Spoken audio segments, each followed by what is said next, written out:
It's a job that I tried to get so hard in high school. We didn't have any money, and our house burned all the way down. I finally went back to this guy for my fourth time, and I used that as my plug. I said, hey, the house just burned down. I really need to work. And he hired me, and I ended up being what he says is the best hand he ever had the next 5 years. But what I'm trying to say is you'll get breaks along the way, but you got to put yourself out there, and you're going to get turned down. This week, I'm sharing a conversation that I had with Mr. Ted Oakley that was originally held live for the benefit of the Freedom Founders community and their young adults. We offer a monthly call with our members, Next Gen Young Adults, to teach and mentor them on the financial and life principles we wish we would have learned at their age. This was our most recent monthly call with our members and their Next Gen. I think you'll find our discussion incredibly insightful. For those of you who don't know him, Ted Oakley is the managing partner and founder of Oxbow Advisors and holds a tremendous amount of wisdom in helping clients navigate the markets, plan for retirement, and steward wealth into the next generations. Our conversation has many takeaways, and I think you'll find that many of the lessons highlighted might resonate and articulate some of what you've learned in your own life. My hope is to spark deeper conversations on true wealth, the skill sets valuable to all industries, and the creation of legacies worth more than just money. In this episode, you'll hear about how to foster independence in your young adults, when to hand over inheritance to your children or let them into the family business, how to avoid the temptation to help your children too much, the most invaluable transferable skill sets everyone should learn to be successful in any career, the elevator litmus test to know whether someone is hireable, and the opportunity for young adults in today's economy, and so much more. Please welcome Mr. Ted Oakley. When I got to thinking about talking about money today, I thought, the first thing you have to talk about is what are you going to do with your life? You can know that you're going to inherit money and you can know this is going to happen to you, but unless you realize that you have to invest in yourself, you have to have that ability to leave the flock, so to speak, and go out and basically be able to stand on your own 2 feet with your own self-esteem. No matter how much money you inherit or you're going to inherit, it will do you no good if you get to the end of the road at 50 or 60 years old and people will know that you never had to do anything and you never had anything, you did anything on your own in your life, and they'll look at that and they'll always not appreciate who you are. And what that means is you're going to have to decide that, okay, I want to go out. I don't care how much your family has. You're going to have to go out and get on your own, okay, and be able to say, even if my parents didn't have any money, I have the ability to make it. I can make it on my own.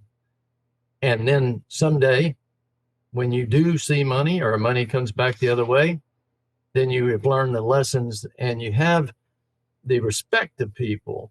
And that's, as a person growing up, the people you don't have any respect for are the people that inherit money but want to act like they know something or they want to be somebody when they really never earned it in the real world. They should be disrespected because they don't have anything to offer you. And all I'm saying to you, and the parents too, for both of my kids, I paid for their college, but that's all I did. When they got out, they didn't have any debt. They were on their own. And fortunately for them, they were both really, really successful, but that's because they had to work. They had to do their own thing. And if you bring somebody back in too soon to the wealth, you basically are doing them a disservice. They can't learn to have their own life and be their own people. And I know a lot of parents hold that over kids. They try to say, well, you got to do what I say. You won't get any money. Try to do your deal where you say, I don't need your money right now. You know what? I can make it on my own. It's going to be harder on you, I will tell you, but you have to invest in yourself. That's what I call investing in yourself. And I always tell people that there's some lessons you'll learn along the way of that. One is you'll learn not to be in debt. That's one of the things you'll learn the hard way. And I'll tell you personally, I learned it the hard way in my 20s. I thought, poor guy, but I'm going to own everything. I'm going to own oil and gas. I'm going to invest in real estate. I'm going to do this and that. And the other had way too much debt. And I read this book called How to Get Out of Debt and Stay Out of Debt. And it's still a book by, I think it's just Jerome Mundis. But this was in like 1980, 81, 82. And then you had the big bust in 86. But you learned not to have debt and to basically live within your means. Those are things you learn to do that you wouldn't learn if somebody was footing the bill for you all the time. And when you learn those lessons, you can take them with you. It goes into saying that this is building who you are, and what you want to do. And I always tell people, young people in particular, I said, if you will learn to work hard and learn to communicate, you don't have to be number one salesman in the country, but if you can communicate with anybody, anywhere, in any company, any business, you've won half the war right there, especially today. And if you'll learn to communicate, invest in yourself, stand on your own 2 feet, this is all before the money, is what I'm trying to say. If you're going to have the money come later, that's one thing. But, I talk to a lot of people at family offices, and they say, well, my 2 kids are getting out of college this year, next year, I want to bring them back in the family office. And I asked a guy this, I said, hey, let me ask you a question. In your business, before you got all this money, would you hire somebody that had no experience whatsoever? And he said, no way. I said, well, why are you bringing the 2 kids back in? I said, you're wasting their time and you're really wasting yours. So, and I've always thought, and this is in my book, basically, in order to teach that, you're going to have people stand on their own, and then they'll learn all the lessons they need without mother or dad really. I know they want to teach them that, but you can't teach them that. They have to learn it themselves, and they have to be out there. And it's kind of hard for you, especially if you've got a lot of means as a parent. I mean, I know I could have made it real easy for my kids, but I didn't do it. And, they had to get out there and drive old cars and make money. And you know what? It worked. But there's more things besides just the money. You've got to have these basics. If you look at people in our industry, they're always saying, okay, let me teach you how to do this. We want to bring these young kids in, and we want to show them how you allocate assets and how you buy stocks or bonds and how we've allocated the family assets. But I totally disagree with that. I think that is a complete waste of time for a young person. They got plenty of time to learn that. One of the ways they're going to learn it is if they have to make an insurance payment or a house payment or buy a car or work on something. That's how they learn it. That's how things go. And then they'll learn one other thing, is they'll learn that the game is not the money.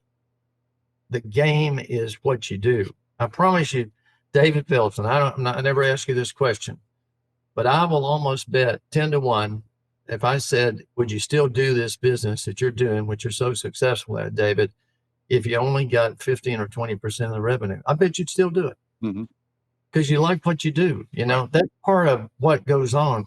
You never get a chance to do that if everything's been laid up for you already.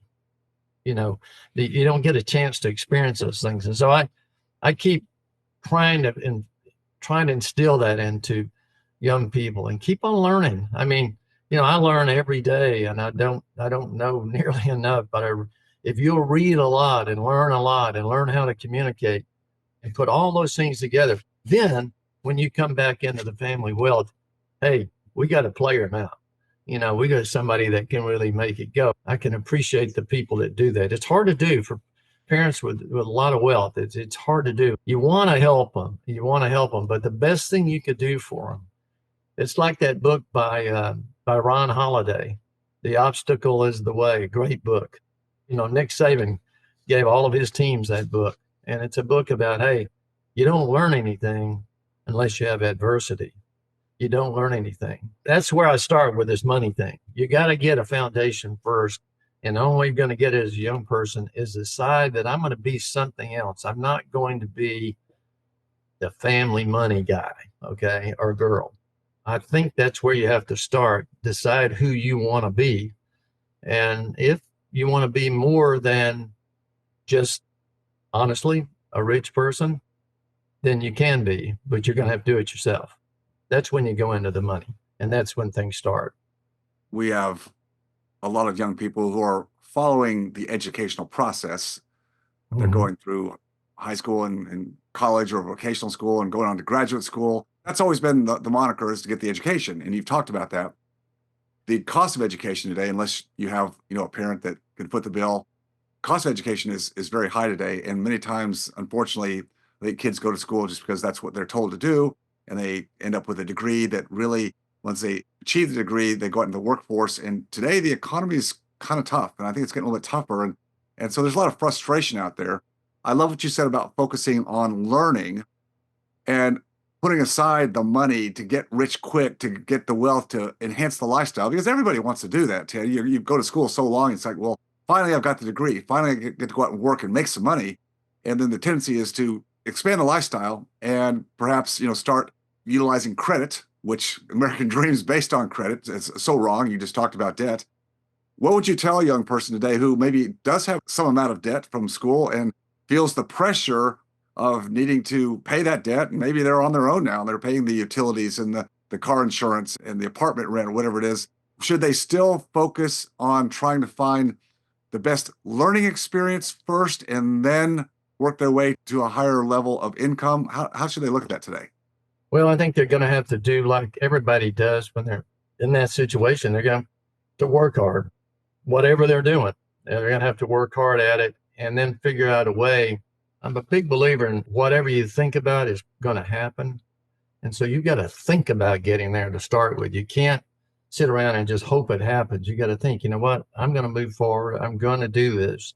I was sitting there at 27 years old with almost 500,000 in debt. And this was a guy that didn't have any money, by the way, 26. And I went to zero debt. Now, how do you do that? You just decide you're going to do it. Okay. And you get a hold of things and you say, we're not charging. I'm going to take down a little of that debt every month, every 6 months. I look at that number and I feel better because it's lower, and it goes and goes and goes. And all of a sudden you look up and you're knocking a piece off of it. I think too many people have gone to college that probably didn't need to go to college nowadays. And by the way, my wife's the number 2 person at the University of Texas, so I sort of know from where I come. But I always say this to people: don't worry about changing jobs. You're young. Go find another job that pays more money. If you're not making enough money of that, then get on the run. Look for something. Go sell yourself. Go ask somebody, hey, you know what? I can do this. You got to be tenacious when you're trying to make all that happen. And last, don't go back to your parents. I'm telling you, get it done yourself so that you can do it. And I say, I know it's really hard. I know it's really hard to have any money, but I'm telling you, I spent many days without any money, and it teaches you a lot of lessons. It teaches you is you're hungry. You don't have anything to fall back on. So put yourself in that situation. Believe it or not, you'll do okay. Let's talk about lessons, because I think, we live in a society today with social media. There's a lot of pressure to look the part, to look successful by society's definition, and to look like we go and we don't make mistakes. But you just talked about lessons. Talk about going forth and trying different things, whether it's different jobs or you talked about getting out and learning how to speak and communicate, trying things that you may not be good at, likely not good at the first time you do it. Nobody wants to look bad, right? What do we have to lose, or what do we have to gain, really, is the better question, when we put ourselves out there and make ourselves uncomfortable in situations that other people say, well, I'm afraid to try that, or why would you do that? Well, when you're young, you don't really have anything to lose. And I always go back to the Zig Ziglar comment, if it is to be, it's up to me. I think people need to realize that you have nothing to lose as a young person. So what if they turn you down? So what? There's another one out there. You always get this idea that there's only finite good jobs or finite money. There's really not. There's loads of it, but you have to put yourself out there to get it. I know one of the things that I always found correct was you have to be tenacious in it, and maybe get a break. I know there's a job that I tried to get so hard in high school. We didn't have any money, and our house burned all the way down. I finally went back to this guy for my 4th time. And I used that as my plug. I said, hey, the house just burned down. I really need to work. And he hired me, and I ended up being what he says is the best hand he ever had the next 5 years. But what I'm trying to say is you'll get breaks along the way, but you got to put yourself out there, and you're going to get turned down. There was a book called Winning Through Intimidation by Robert Bringer, and he used to say a positive outcome with negative mistakes. In other words, you got to have all these negatives, but when you get the positive, you've got to put enough out there, and you're going to have more negatives than positive. But when you get the positive, take it. And that way, people will see that in you too. I think people will really notice people that, well, I just had somebody come in my office, and the only reason I took this interview from these people was because the lady calling me was so tenacious. I get these calls all the time, but I'm going to interview your guy. He's coming by because you were so tenacious. I really appreciated that. Alex, pull a few questions out of the chat from our folks that are on with us tonight. Ted, how do you separate your role as a father and your role as a financial mentor? Well, one of the things I've tried to do was just teach my kids the basics, and then the rest of it, they're going to have to learn. I'm going to teach them, look, you're going to have to work, and you're going to have to learn not to go in debt. If they do, they're going to have to pay the consequences. And I'll tell you how that goes. My son, who started a business over in Alamorada, Florida, and he got really beat up. I mean, he learned the hard way about accounts payable and customers, and it was his business. He owned it outright. He made it work, though. I could have stepped in and helped him, but I wanted him to learn those lessons. And believe it or not, he learned them the hard way. I just had to bite my tongue and hold back. First of all, he had a lot of pride, which I understood. But secondly, if he had said, hey, I really need something, I'm not going to make it, I'm going under or something, I mean, I would have looked at it. But I'm just saying, I let him fight the hard fight. And he ended up selling that company to a company in Chicago, made a lot of money, kept 25% of it, moved to Austin. Big firm was going to hire him because he had this great knowledge of marketing because he did so well with his company. And I actually convinced him to come in and do my marketing. But that was after he was 38 years old. I wasn't going to put him on easy street, when he was in 20s. It's hard to do, but you have to give them the basics. And if you haven't given them any basics, I think after they leave home, if you haven't done anything, it's pretty much too late. And you can hope to try to help them a lot, but that one's on you. If you let them leave the house with no, basic training. And I think you have to do that. Here's another follow-up question, Ted. Will you invite them back, a young person? You talked about helping them go stand on their own 2 feet. And the question is, will you invite them back when the feeling is right, or will you set a metric for them to come back to work with you? Or will you wait for them to ask to be involved? I've really found that second generation wealth, there's no particular time frame, but if they can be out there on their own for 5 to 8 years, okay, it doesn't have to be 20 years, but 5 to 8 years, they learn a lot in 5 to 8 years. If you let them go, let them hit the wall, they'll learn a lot. And they may, I've had different situations with people, but sometimes they'll come back and say, hey, you know what? I'm doing well over here. And actually, I'm really moving on up with this company, but I'd really like to come back in the family business. Well, at that time, they've learned something and they've got experience, so you can bring them back in. Sometimes they don't come back in. They do so well out there that they just say, you know what, I'm going to make it here. And I think I really got something going and I'll take it forward. But I don't think there's any particular time. I think if you have that inclination, and particularly if you're passing down businesses, you're passing the business down. In other words, if you hadn't sold the business and you still have it in the family, you want some of that if possible. But if you do it, you want it after they've done something else and then they come back in.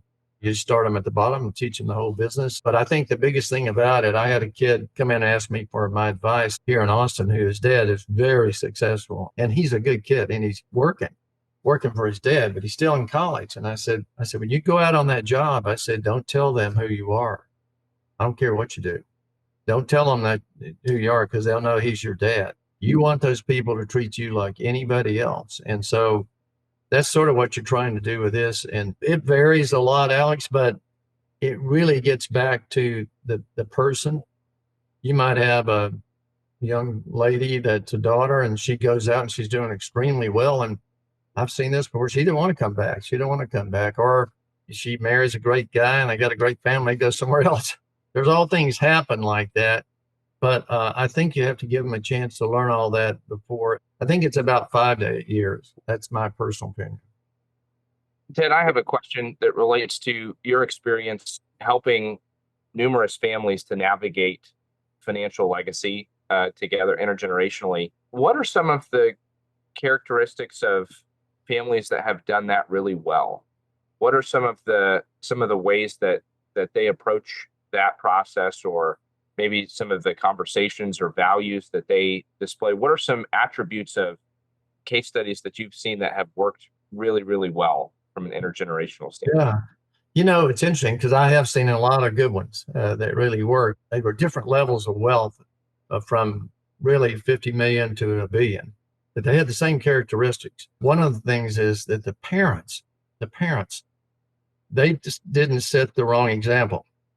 In other words, no matter how much money they had, they didn't go out and do something, all of a sudden sell a company and then buy 4 houses. And till their kids got outgrown, they pretty much lived a pretty close lifestyle. I'm not saying they didn't have a home in the mountains or a home on the beach or something, but they didn't fly them down there on a Challenger. They were real good examples of that's one thing they did.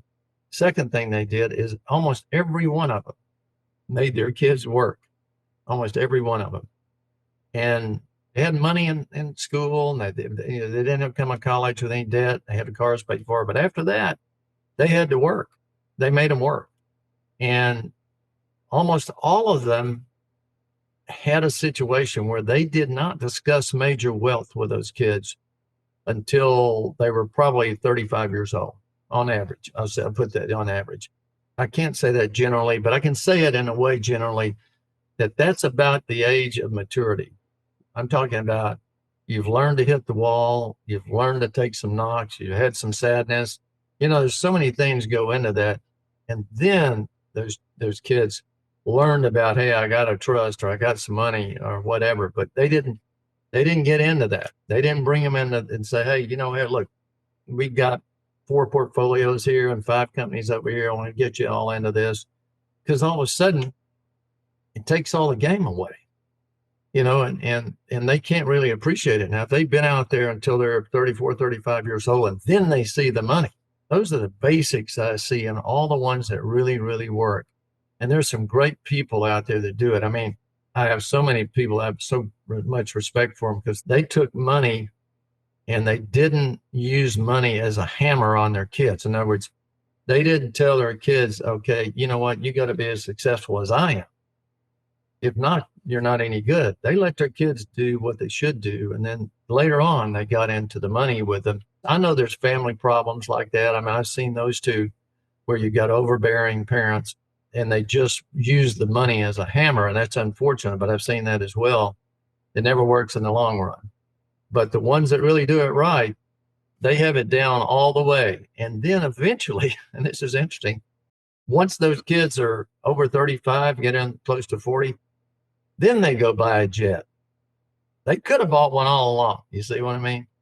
But then they do it. They all try to set an example. A lot of them stay in the same 4,500, 5,000 square foot house they had. They just don't make a kid feel like it. Hey, you got plenty of money, so you don't really have to do anything in your life. They could, but they don't. Those are the successful ones. There's a whole other group that are unsuccessful, but that's success. What's your philosophy, or is there a rule or a ratio that you would give to young people in terms of how they elevate their lifestyle along with income enhancement? Is there a certain percentage that you like to see them become disciplined in putting away and starting, a savings, which then goes into some kind of investing? Do you talk about kind of ratios like that they should really try to stick by? Because it's so easy, we know today, to elevate one's lifestyle and always think there's more time in the future. I can always save later. That's the kind of the mantra today, right? Well, anytime I see a young person using a credit card, if they're paying it off every month, that's one thing. But I know so many of them that don't understand that, okay, I'm putting money in a 401k, but I'm paying 28% over here to Saks Fifth Avenue. that doesn't make any sense. And they're not really thinking about it. They're not thinking about that. What they've got to do first is get off the credit, number one. And then number two, just start with 1%, then start 5, then start 10. There's a great feeling for people, young people, if they can do this, if they'll start writing down every month how much money they save and just keep underlying it and adding it and bringing it forward, you'd be surprised at how good that will make you feel. You'll look up 15, 18 months from now and you'll say, dang it, look at what I did. I mean, I've got some money saved here and I never did before. And they got to write it down and they got to look at it. And that's what makes a difference. Is today's economic environment a handicap to the young generation compared to the historical opportunity of the American dream? I think that's a great question, because I think, Ted, that there's a perception among many young people, my peers, that they don't have the same opportunity available to them that previous generations did. Do you see that to be a reality, or what's your perspective on that? Well, I think there's a lot to it in this standpoint, because I can appreciate young people. If you look at it today, everything is rigged for the baby boomers. Everything. Baby boomers have all the money. They get all the Social Security. They get all the Medicare. They get all the benefits. And young people are like, wait a minute. What about me over here? You were able to buy a house when you could do maybe a one earner family or something like that. And you can't do that as much anymore. And I totally agree with that. I think if I were a young person, I would do this, though. I think I would veer away from all the things that they learn in school that everybody wants to do, like be in finance or be in this business or go investment banking, private equity, and all this, or tech, and go find, there's so much money to be made in the nuts and bolts of business today. If you find a good company, and it can be a mid-sized company, say 10 million in revenue, 15 million in revenue, that's a local company that you can start with, and you can really work that way through, earn stock in that company and move forward. I think you have a lot better chance of that than trying to go out here and overnight make your mark, with a new app or something. And I know people are going to do that, don't get me wrong, but there's a lot of people that don't. I think the key to the next 10 years, because I really do believe the next 10 years is going to be a hard asset, 10 years. I know a lot of your listeners have real estate. I think that's excellent. I think they need to look at hard assets, gold, oil, real estate, because those are the industries probably that are going to take over and take away from what you've seen in the last 25 or 30 years, which is an easy money, lower interest rate atmosphere. And everybody wants in this business. Everybody wants in something like that, or tech. When I think there's a lot of the opportunity, if I were a young person, I would go looking for jobs like that. Ted, you said too a little bit about people being good with other people, good communicators, being able to speak well. Let's add on to that, just what people generally would call, networking, building connections. You certainly done that in your life. How would you tell a young person to, enhance their networking through communication and being interested in other people? What should they look for? I guess I should say. One of the things you have to look for in that is you need to be around people that have high integrity. In other words, you need to be thought of as, look, this lady or this guy is so high level. They're such a high level person, and they move in the circles with high level people that have high integrity. When you start running in those circles, then you'll find that more of those come to you. I would say to a young person, if you've got a couple of people around you that are negative or sort of just really bums and go nowhere. I know you like most people. I've had friends of mine like that, but you know what? Move on. In order for you to get what you need internally, you're going to have to change that mentality and be around people that can uplift you and you can uplift me. You'll find the successful people are like that. And ever who you run with is who you're going to be like.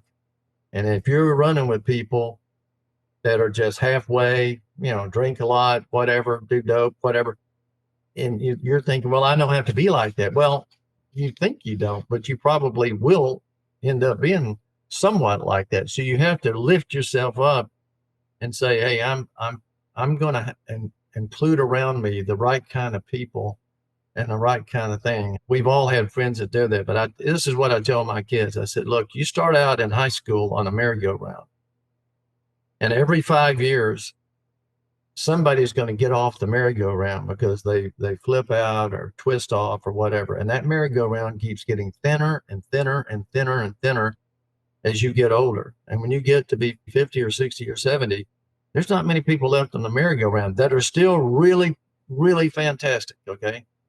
And so you just got to remember that. You got to keep moving forward and put those kinds of people around you. You can do it, but you have to think about it. You know, I've got some really great friends of mine. I mean, they do anything for me. They're not my style now. And they were people 40 years ago or something. And they're still good friends of mine. I talk to them, but I'm never going to let them get in my head. So, you know, you have to think about that. Alex, I think we need to have a merry-go-round at the next Freedom Founders meeting. I love that metaphor. It makes a lot of sense. Ted, you spoke earlier about how you took on a lot of debt early on because you wanted to, you were using that debt, I assume, is to try to acquire assets, investment assets. It sounds like, right? I was trying to do a lot of things. I wanted to show the world that I had arrived, and I was putting on a facade that wasn't real, Okay. Which is the worst thing you can do, because you're really not real. You're living every day in a world that nobody knows.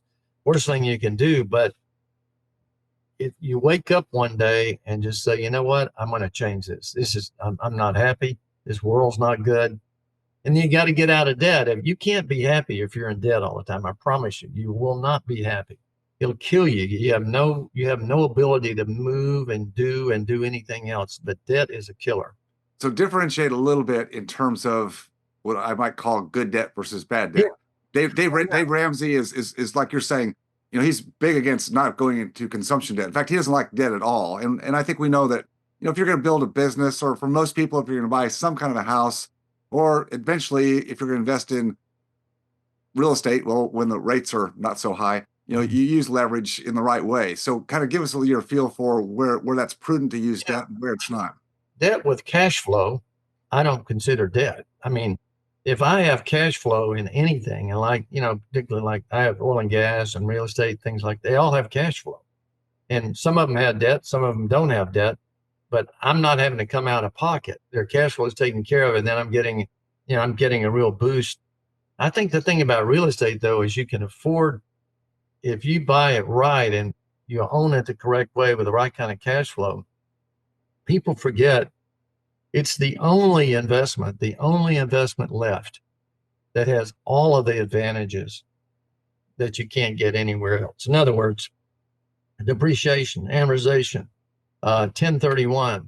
And by the way, I see one of the runners for president wants to outlaw 1031 over $500,000, and that would hurt the business a lot. I don't think you could get it passed. I really don't, but still, real estate is that kind of thing. If I have a business and I'm expanding and I've got cash flow, I'm going to have some debt, because if I have opportunity to make more cash flow, but I won't do it because I got to have everything paid off, I'm not thinking right as a business person, because that cash flow will cover it. You're right, David. Those are the differences. The difference between consumer debt. If you see somebody that buys the biggest house, the biggest cars, it's all debt, and they're just going, they can be making decent money, but they're spending it all, month to month. Just doesn't work well. We become in many ways a very hyper specialized nation. Again, we think in terms of education, and the higher up you go, the more super specialized, even in healthcare. There's not very many generalists out there anymore, family practitioners. Everybody's super specialized. Nothing wrong with getting a technical education in something that you can go earn an income and living. But you mentioned learning and skills. I agree with you. Speaking, communication is high on the list. Sales, learning to communicate and with ethical persuasion. What other skill sets could you think of that would be more generalized skill sets that would be good for anybody to acquire, irregardless of what specialized education or training they're getting? Well, it's interesting. I just finished a good book called Range, and it's about the range that you can do in business. And you can be a generalist, or you can be a little bit of a specialist. But a lot of the great people, and starts with athletes, that you think, well, they only did this one thing, but a lot of the greatest athletes out there did a lot of other things besides just be what they really became. And it's about having range. You need to figure out what your skill set is. And if your skill set's selling, well, you can do anything. Good salespeople can go anywhere, anytime, and they're going to make money no matter what, a good salesperson. And so that number one. Number two, if you're the kind of person that's really sort of an operating guru, in other words, I think I can really go in and run inventory. I think I could run logistics. I think I can do that sort of, if that appeals to you, you can go to work for companies and learn that and take that skill with you and move up and up and up. If that's your skill set that you want to do. Some people are really creative, and that's a little tricky because all of those businesses don't necessarily pay a lot of money.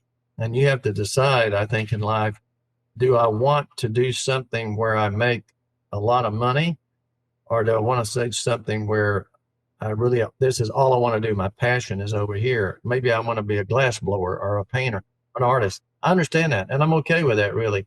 But you have to make that decision, and you have to know yourself well enough that if I'm a creative kind of person, obviously I'm not going to be able to run inventory or run a trucking company.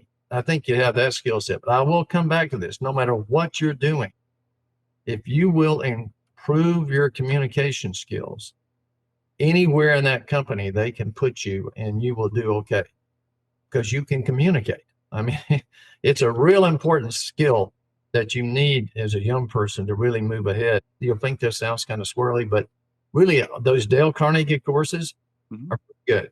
They really are. I've sent a couple of young people to those, and it actually did them quite a bit of good. I took them back in many years ago, Ted. I'm a fan. Yeah. If you can communicate with people and they like you, you won half the battle no matter what you're going to do right now. I start every day with writing, and I always write a lot of things I'm grateful for every day. But today, one of the things I'm grateful for, and I hadn't written it down because it hadn't happened when I first got up, is I had a colonoscopy and everything was good. And so you got to be grateful for the little things in life. And I'll tell people that. And I always tell people that are with a girlfriend or boyfriend or trying to, I said, just remember this. You can't be mad if you're grateful. Just think about that. If you're really grateful for somebody or grateful, I promise you can't get mad. You can't be grateful and mad at the same time. And so always keep that in mind when you go forward. I would encourage all the young people on here to, stay positive. Whatever you put in your mind is what's going to happen. That little book by Alan, this little book about As a Man Thinketh, one of the greatest books ever. It's about that big. And it's about what you think about. And what you think about comes true. And so keep that in your mind. Whatever you want, think about it. In recent years, I've become a really fond advocate for helping the next gen, our younger people, the generations that are upcoming. Well, why? Well, I have a next gen. Someday I'll have a next gen with grandkids. But I really look at the overall society and what's happened to our education system in the decades prior to now. When I was in school, primarily in the 70s, a little bit in the 80s, school was a place that most of us aspired to be. Well, we didn't aspire to be there. We knew we needed to be there because we were looking for the education, the skill sets, the license, the degrees, the things that society always promoted as being the way to live a great life and have freedom. And to some extent, those degrees and licenses are important if one is going into a degreed field, such as engineering or accounting or law or the health professions. And if that's where someone needs to go, then yes, those degrees are important. But I think we all would agree that education has become, in many cases, a place of indoctrination, and not a good indoctrination. The school system, particularly the public school system, has fallen away from the primary mandates that we probably grew up with back in the 50s, 60s, 70s, 80s, wherever you are, and it's changed dramatically over time. I had the privilege of working with the Florida State Board of Education last year as they were designing, under the guidance of Governor Ron DeSantis, a higher level of financial literacy for high school graduates in that state of Florida. Being a part of that board and going through the process of evaluating what was there, what was missing, was really insightful. And I think Florida did a great job of bringing this to the forefront and saying that high school graduates should have at least a basic understanding of what we're calling financial literacy, basic financial acumen, understanding about credit and insurance and contracts and banking and budgeting and interest and loans and all the things that seem to be missing from a lot of young people's lives. And that's where people get into trouble very, very early. I learned skill sets at an early age just because I think I was always curious, and I was kind of brought up in a household that responsibility was ours to take. And if I wanted something better in life than what my parents would say was good enough, I had to earn it. I had to make that happen. And I think that's a good ethic. That's a work ethic. Beyond that, I always had a curiosity about how money works. And even though I went into the professions of healthcare, into dentistry, I still wanted to understand, well, how does money work and how does one become a good investor? And so really the skill sets I developed in terms of outside my professional skills was really about my own reading and getting involved with other people and mentors who really had those skill sets. And I really learned really on the street how money works and got involved in alternative investments like real estate. And that brought a whole level of skill sets that I really feel today give me so much more latitude and give me a lot of flexibility and ability to pivot when I needed to in life and have an understanding about different transactions and how partnerships work, and just so much more that has helped me along the way. I think going to college today is something that one really has to evaluate with their family and decide what level of education and where that education should be sought. There's so much information available today that's online, either through degree programs online or just great information that you can take to develop one's skill sets outside of a primary avocation. That means that I believe that for the most part, kids, young adults today do not need to go to a 4-year primary college just for the sake of going to college and come out with the debt burden that many schools bring on, particularly the private schools. Is it really worth that degree of debt? What does one really learn? I think the skill sets, the social skills, everything that one needs is so much more available today in different constructs. And look, most businesses, particularly those that are entrepreneurial businesses, are not looking for degrees from their new hires. They're looking for attitude, ability, and just common sense. So degrees aren't what they were 10, 15, 20, 30, 40 years ago. I think it makes a lot of sense to look beyond what societal demands have been and what society seems to have said is the right way to go, and be a little bit different. Guide your kids to different opportunities. Give them the guidance of other mentors who can perhaps show them alternative paths to what has been laid out as the only way to do it. There's always better ways to do it, and I think we're at a point in our society where looking at different pathways makes so much sense. I'm so glad I've been able to surround myself with great people who also have minds that think differently, are willing to take on the establishment thinking. And we've got to give that to our kids, because the resourcefulness and resilience they're going to need to go forward in the decades ahead is going to require much more than just a public or private education in the formal sense. There's so much more that can be learned and needs to be learned, and we need to give our kids, our next generation, the opportunity to seek those alternative paths. As the election approaches, it becomes clear that we cannot depend on the government or rely solely on the advice of advisors who have a clear bias towards where we invest. Now is the time to be aware of your finances, seek to mitigate risk in all investments, and prepare for the opportunities to come. You can do this yourself, of course, but I prefer to be with a community of mentors, peers, and boots-on-the-ground experts who know what they're doing and can expedite the process of education, due diligence, and building your customized blueprint to financial freedom. I aim to protect and grow my wealth like anybody else, but all in the service of my freedom and my time. If you'd like to do the same, now is your chance to see how we've helped hundreds of practitioners and business owners work towards more secure and reliable passive income streams in order to give them back their time for what matters most to them. Go to freedomfounders.com/discover to schedule a call with my team and see if you'd be a fit for the Freedom Founders community. That's freedomfounders.com/discover. It's your freedom. You must take charge of it.